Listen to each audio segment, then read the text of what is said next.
Hey PhoenixFab, what's poppin'? Today we're diving into a breakdown of one of the most intense tactical horror films out there, SCP Overlord.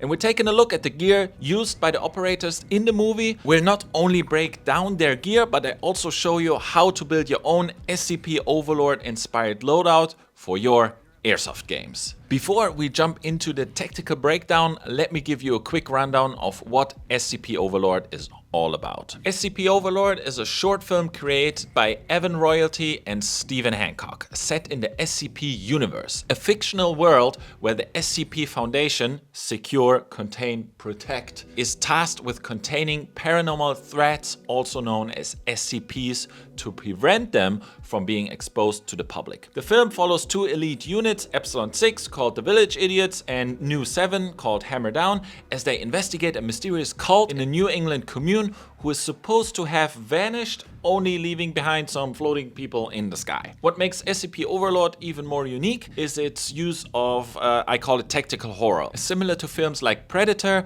a trained tactical team confronting a horrific otherworldly threat. But instead of succumbing to fear and defeat, the team finds a way to survive, which is a unique twist in horror, I guess. Evan Royalty combines this idea with the SCP universe, crafting a scenario where elite soldiers like operators face an eldritch horror with tactical precision and resourcefulness. This movie is essentially an SCP take on Cthulhu, featuring a cult of fanatical followers, on this side worshipping an entity beyond their human comprehension. Like, they have no idea what they're dealing with. The film blends Lovecraftian horror, H.P. Lovecraft, introducing the team to an unfathomable entity whose mere sight can drive people to absolute insanity. However, the team didn't foresee the danger of a cognito-hazardous being, as shown in Besant's tragic fate.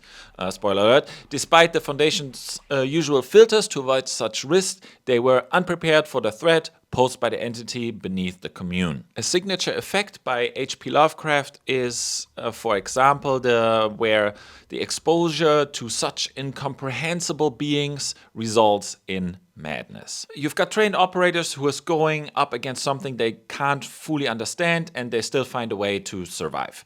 Now let's get to the fun part where we actually talk about the gear. Let's start the gear breakdown. Alright, let's take a look at the tactical gear the teams are using and how you can build a similar loadout for your airsoft games. Throughout the breakdown, I'll be showing you how you can get this gear from our sponsor AirsoftZone, so you can step onto the field with some serious SCP vibes. Could be the move. The loadout in general has private military contractor aesthetics. The characters were envisioned as private military contractors with an international background, emphasizing the global reach of the SCP Foundation. The different nationalities amongst the characters added diversity, and the gear reflected a mix of futuristic yet practical styles, which was achieved by mixing high-end tactical gear with some custom mask and civilian clothes to give the operators more of a personality. All the links of the stuff we'll be discussing today you will find down in the description below. Alright, let's start with the uniforms. You'll notice that all the characters are wearing either jeans or tactical pants, and they're all in pretty dark colors. The tops are a mix of dark shirts, and sometimes you'll see a red flannel pop up like here, and then Kolinsky's character who rocks a dark gray shirt, which looks also very nice. It's interesting because the gear seems to be separated by team. The Epsilon 6 guys, aka the Village Idiots, stick with the jeans and dark tops, sometimes flannel. Meanwhile, the Nu 7, Hammer Down, the private army of the SCP Foundation, so to speak, has a more tactical look with tactical pants and tops. For example, I was able to ID the UF Pro Striker pants in Multicam Black, worn by the Nu 7 team in some scenes, and fun fact, I actually have a pair myself for many years. I love them. Some of the other guys, especially on Epsilon 6, wear knee pads over their jeans. They're rocking either generic tactical knee pads, or in some cases they even got the Arc'teryx style knee pads going on, which really looks cool with the jeans aesthetic. For my loadout, I'm going with more of the Epsilon 6 vibe, so I've chosen the Ravager TDU shirt and Ravager TDU pants by Invader Gear. These give me more like a dark look, but still fit a kind of a little bit of the casual style of the Village Idiots. This is a really nice raid top with pockets on the chest and on the sides. So let's try it out real quick. Perfect. And if you want to switch things up and add some more color, I found this actual flannel combat shirt in red, also by Invader Gear. This would be perfect if you want to get a little bit more of a Kolinsky flannel vibe going on. I'm really in between. This is why I want to try out both. It could be really cool to get the red going on for the overall vibe of SCP. But I want to ask you, which one gives you the most SCP vibes? Should I stick with the all dark look or add some color with the red flannel combat shirt? Let me know down in the comments, please, guys. Also very nice style. I like it actually a lot. Very funny mix of flannel and tactical combat shirt. Anywho.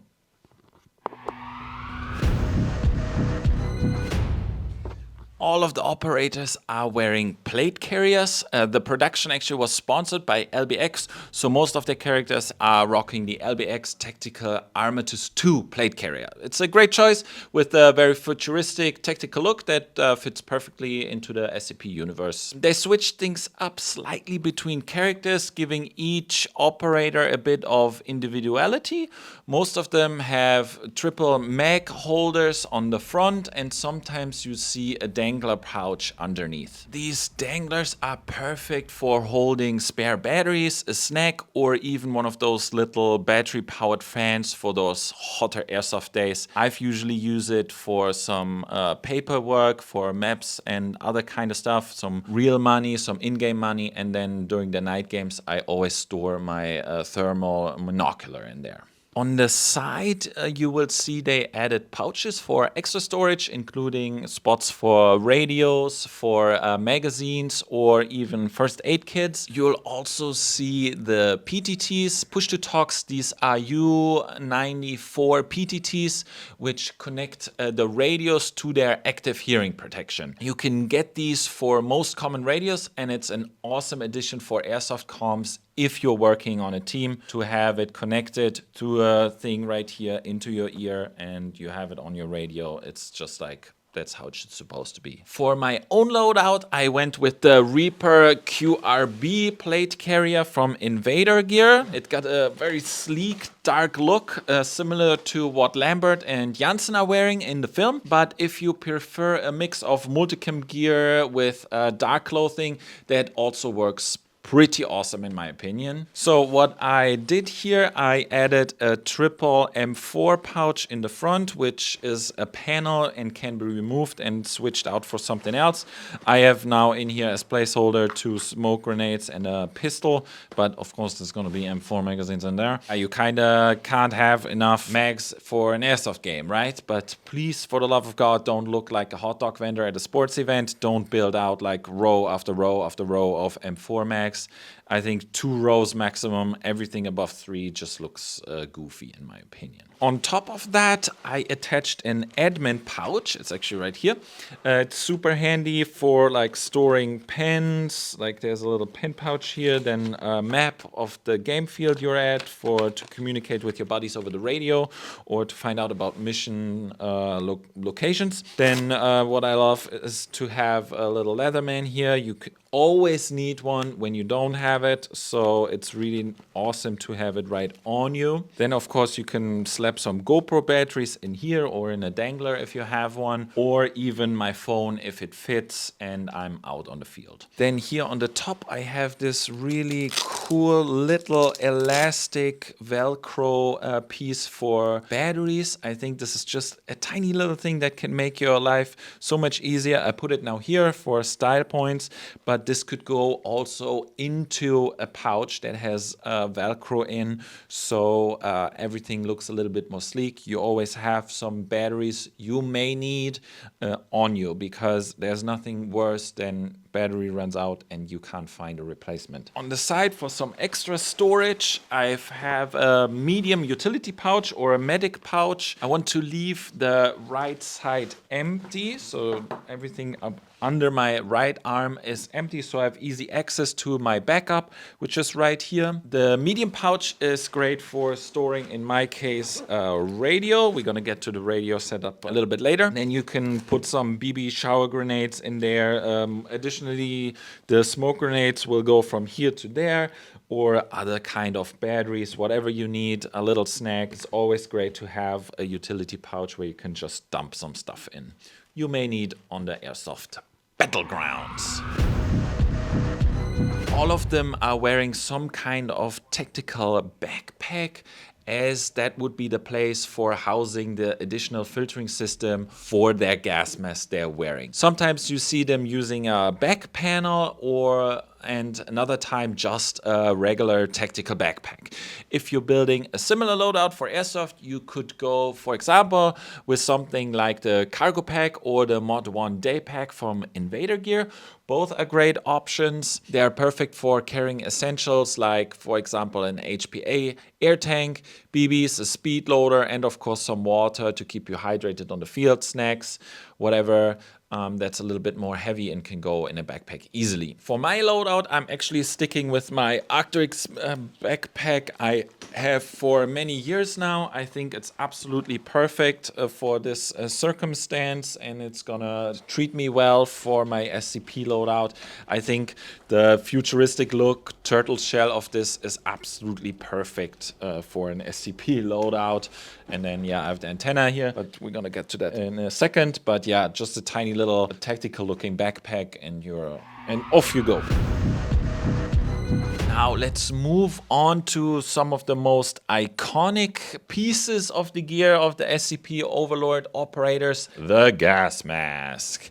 Everyone in the film is wearing a custom designed Avon Protection M50 replica gas mask. These masks were designed to fit each character's role and to help to tell them actually apart on screen, so you know who's who. So they have modified them, and everyone looks a little bit different. I love the look so much that I actually got myself a replica M50 gas mask, and I even custom hand painted the horned rat symbol in the front. Yeah, if you know, you know. A nice little detail is that there actually fitted little fans here in the side of the gas mask, which I just switched on, and you can maybe hear. They have those on both sides, and these are great not only to keep the actors cool during shooting, because they had some crazy temperatures going on. In the film, you can actually see the masks fogging up on the inside from the intense heat, which they left in on purpose, and I think adds realism to the entire thing. And yeah, it's kind of cool that a tiny little detail that gives it the extra mile, you know? The masks are also equipped with voice projection units called VPUs, at least hypothetically. For the real mask, the VPU allowing the wearer to communicate clearly over the radio and be more understandable when talking face to face. What I really enjoy with this one is not only has this a little bit of a futuristic kind of tactical look, but it comes with these quick attach buckles, and these are actually fantastic. I never had them before, but it's so easy to put them on and off. I never had that before. I'll show you what I mean.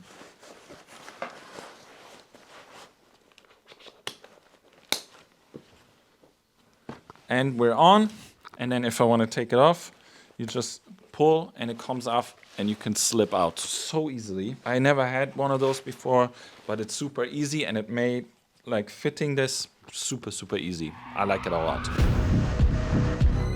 All right, let's move up the body and talk about one of the most essential parts of the loadout is the helmet. These guys have a couple of things in common, but there's also some variations between the characters. First off, all the helmets are either black or have a black color scheme, which fits perfectly with the grimdark tactical look of the SCP operators. Most of the helmets you'll spot are bump helmets, either the Obscure Super High Cut or SF bump helmets or the PTS MTech Flux I spotted. One cool detail is that Jansen, played by Corey Haynes, who's a Milsim West cadre and worked as a tactical advisor for the movie, actually wears his personal real steel Cry airframe helmet. And I've got to say, you guys know I love a good airframe helmet. I have absolutely a sweet spot for them. But all of the helmets you'll see in the movie are either black or have a black helmet cover on them. I went now with a scrim because I had this flying around, multicam black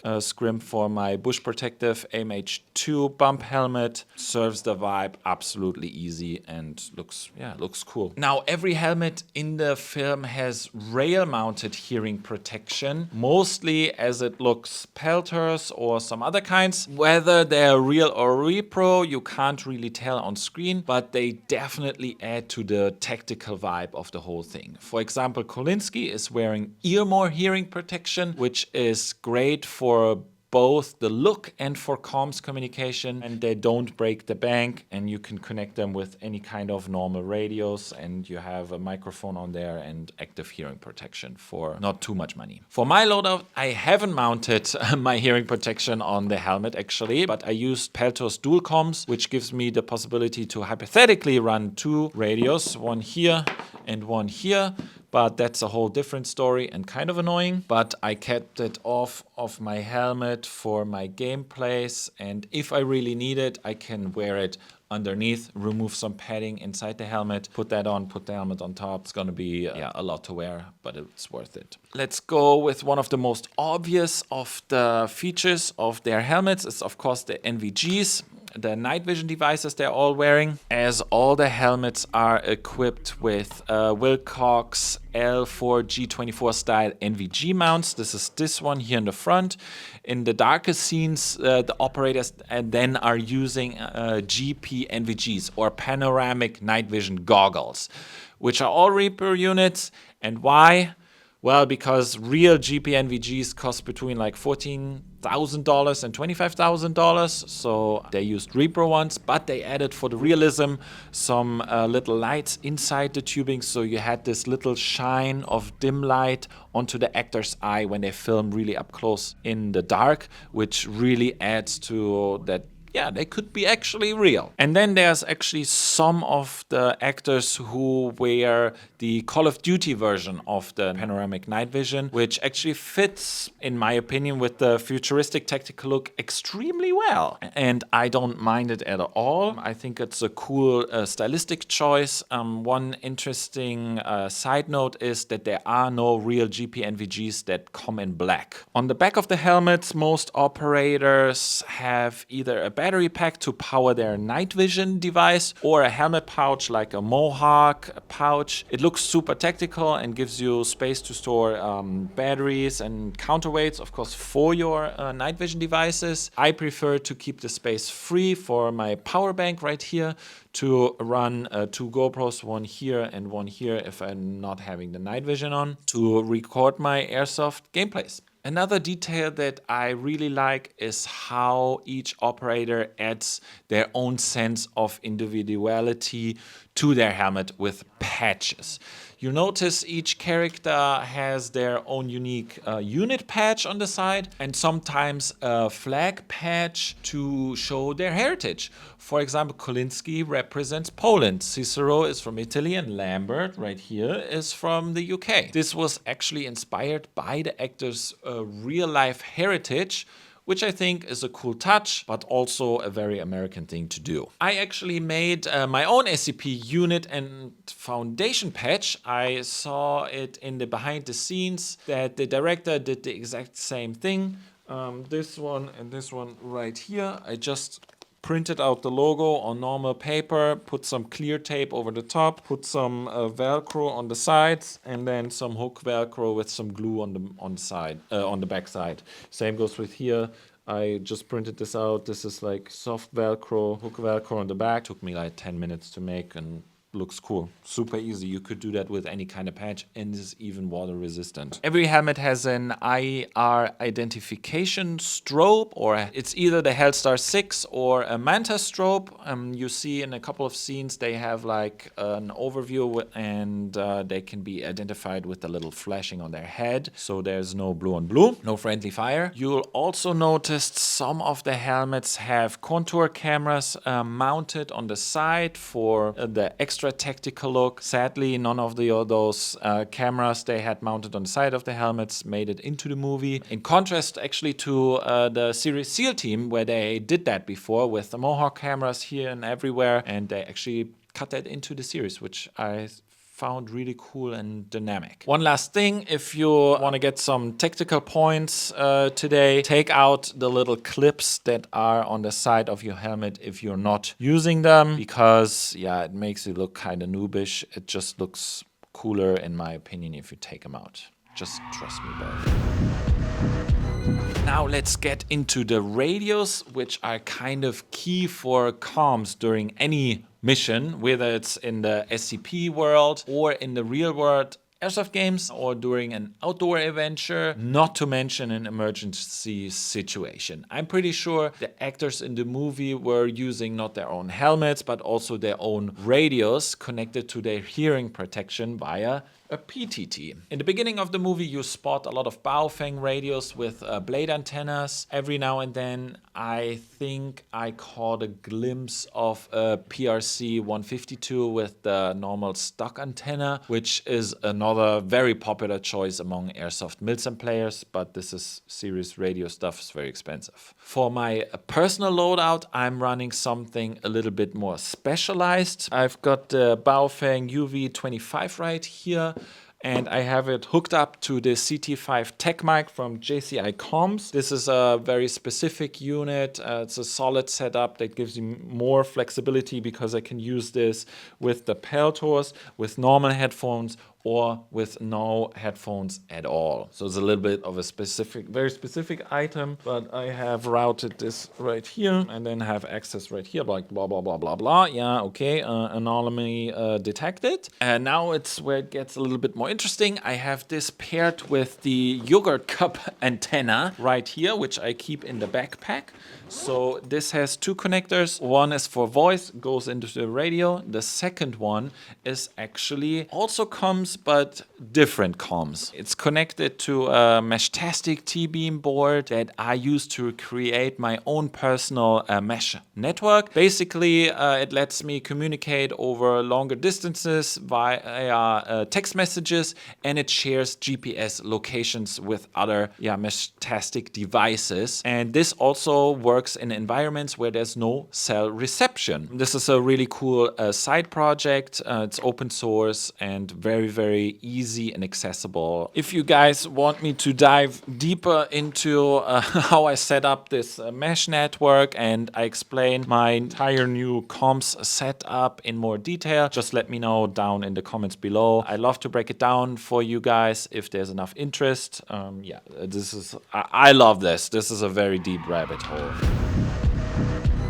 Each operator has their own tactical belt setup, customized to their personal style, because I actually believe it's the actor's own, because most of them are also Airsoft players. One thing's for sure though, all of them have a holster for their backup pistol on the side, and each setup is a little bit different, and that's what I love about tactical belts and belt setups.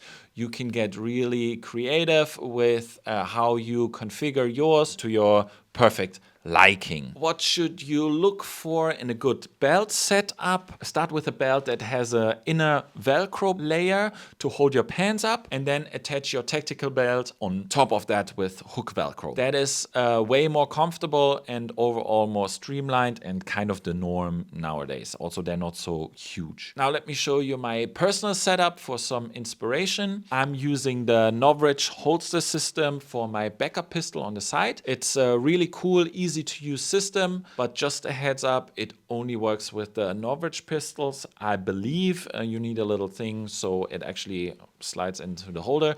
So if you're using a different sidearm, you might want to invest in a dedicated holster for your backup. My personal preference and what I see in the movie is a hard shell holster with a slight drop leg and one leg strap, or maybe not. You can decide for your own.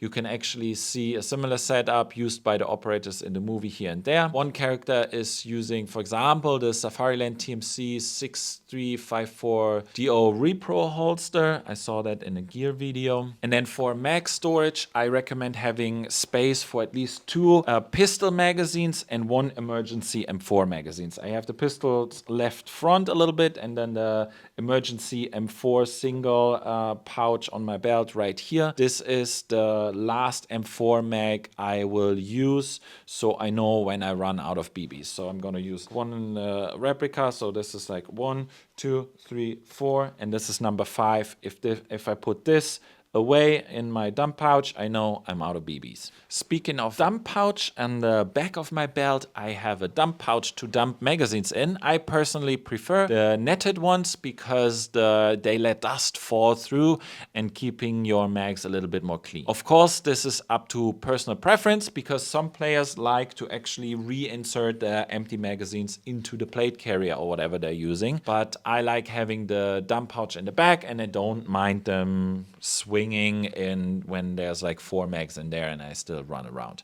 I don't mind at all. And last but not least, I have added a small medic pouch on the back. It's mainly for style, but I keep some plasters and ibuprofen in there just in case someone needs some of this. Honestly, I always forget I have that.